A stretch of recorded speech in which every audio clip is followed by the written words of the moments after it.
Welcome. In this video, I will show you how to summarize YouTube videos with Google Gemini on your Samsung Galaxy S25.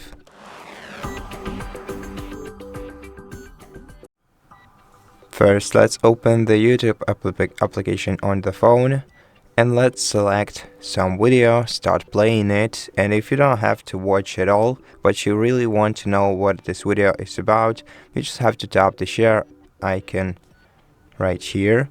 Then select More option and then select Gemini from available sharing recipients, and then input summarize right after the video link that you sent to Gemini and send this message to it. Give it a couple of seconds and it will generate a summarization of this video for you. Make sure that your device is connected to the internet.